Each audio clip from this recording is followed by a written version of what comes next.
Hey, back with another video.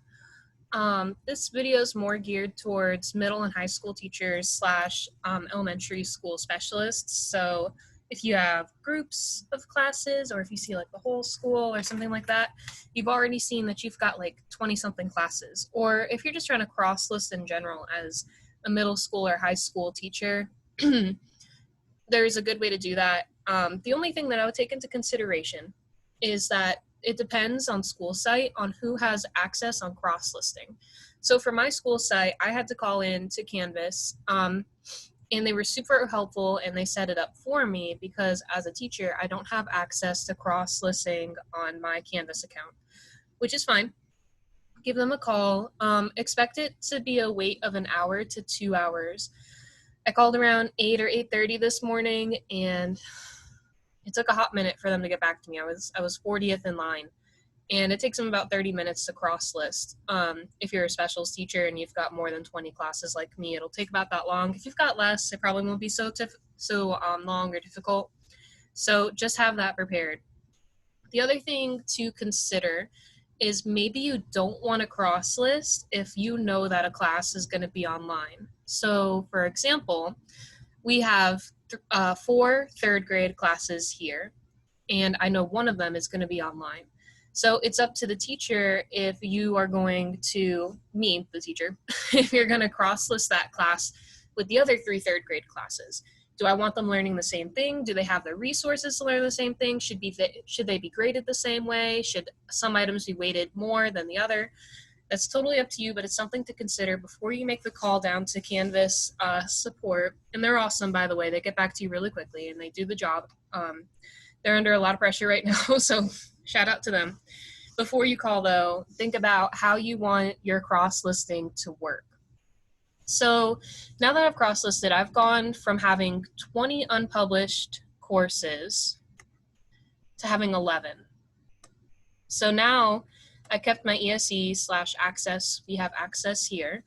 I kept them separate because I want to be able to differentiate for each grade level. So that will look like using different colors of buttons, simplifying the screen,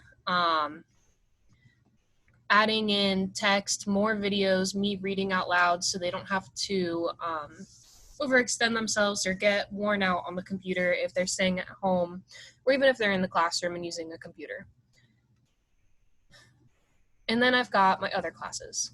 I've been working in first grade the most so far because they're pretty easy. And now all of my classes are just paired up into one grade level. That might change for me. I haven't decided necessarily if I want to have my online learners learning different things. You can set up different groups, but it's totally up to you on how you want to do that. The only thing that you also have to keep in mind is you have to do this, you have to cross list after you have students, but before students submit assignments. That's really big. It'll get all wonky and messed up if you do it outside of those parameters. So think about that soon. School starts on the 24th. You don't want to be trying to get them in on the 23rd. I would say probably the 22nd is the deadline for that. So I'm going to go ahead and go into my first grade music.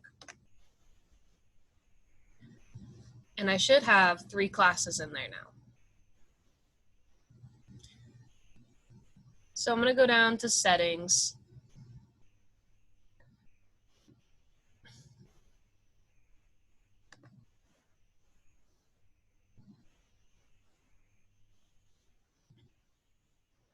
Everything's pretty much still the same. Nothing really changed from like other videos, which is awesome. But now my sections, I've got 3. So now all my first graders are going to be seeing the same thing, whether they're online or in school. Now, keep in mind I said that I might change that.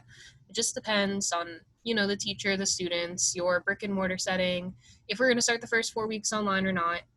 Totally up to you.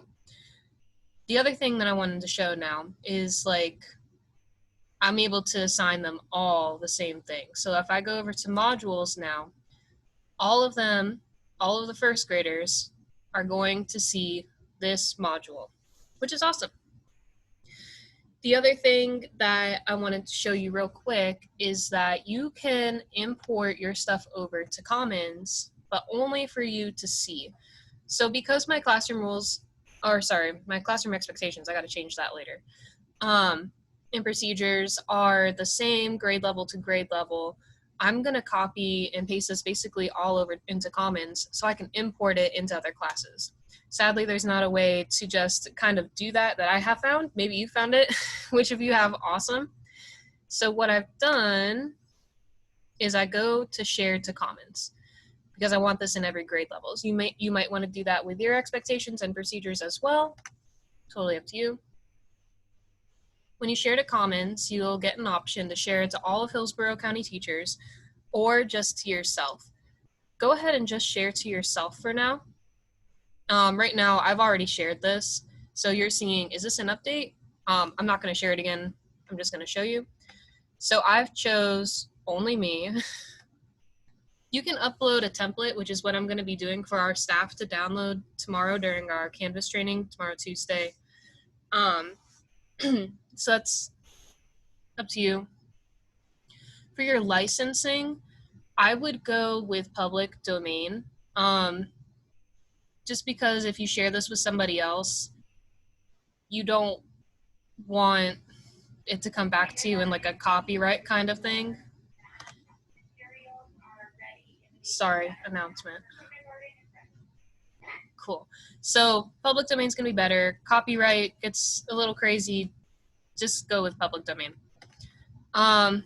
Version notes, you're going to want to put in a title, classroom expectation. Anything with a red asterisk is required. Same with an image. I just chose one from the recommended ones. I didn't go on Google or download anything. And then you can choose your grade level. So I can, if I wanted to share this with like college students, I could. We don't have any, well, not that I'm aware of, college or graduate students. But I could go all the way up to 12th grade. But remember that I'm only sharing with me, so it doesn't really matter. Then I would press submit. For me, it says update. I'm going to go to cancel for now. Once I hit cancel, I can choose to import it / download it to my 11 classes. It's pending right now, which is normal. I'm just going to wait for it to be there. And then let me go and see if it's uploaded into my classes.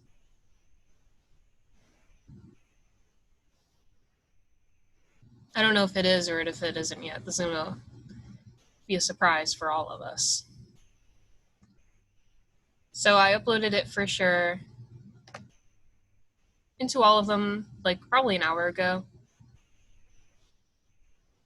It has the old one. It doesn't have the new one that I made, which is okay. I can edit each of them. Eventually, it will probably add in those new ones that I did. But it probably has to be approved first by somebody. I don't know. Or the Canvas site is really busy. So that's how you do that. The other thing I wanted to show you was adding hyperlinks to your video. Sorry, not your video. Adding hyperlinks to your homepage. So I did this the other day with first grade. Not first grade ESE, but first grade music. And now whenever I click on any of these buttons, not my banner, you can make your banner interactive. I chose not to. So now when I click on modules, it takes me right over to modules. Super cool. The way to do this is actually really easy. So once you have your homepage set up, you've chosen your homepage, it's all beautiful and nice because you watched the other videos. Awesome. Go to edit. It's going to take a second to load because it's a lot of images. Totally fine. You can drag this down to make it bigger. See what I mean? And now, let's see. So I've connected just about everything already, but now it comes up as image options and link options. For you, it might only come up as image options. If it comes up as link options, it makes your life a little bit easier. Or sorry, as link options. because then you just type in the link of what it is. So I recommend having 2 Canvas windows open. One, so you can navigate in this one and get all the links set up and copied, and then paste it in here. If you're doing an external link, all you would do is come up here, edit, remove link. For this one, I'm going to mess with this one because it's super easy to do. I'm going to remove that link. Cool. But it's still there, of course. So I don't want to go to image options because it's just going to have me like reframe the image. So I had to come back up to my hyperlink, little icon, and I'm going to do an external link because this is drumbit.com or drop.app. So here it is. I had too much caffeine today, so now my tongue's all tied. Cool. So I did that. Let me exit out of here. I'm going to save. Now that I have an external link in here, I've got a couple of external links. I can click on it, and it will take me to a new page. It won't exit out of my home page, but it'll open up drumbit.app, which is a really cool source if you're ever looking to like kill some time and you're not a music teacher.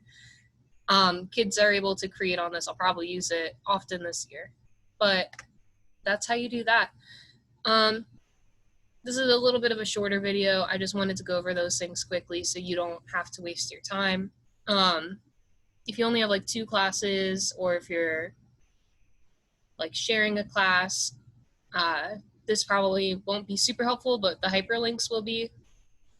Keep letting me know if you have questions. I'll keep trying to help. I'll see you guys later.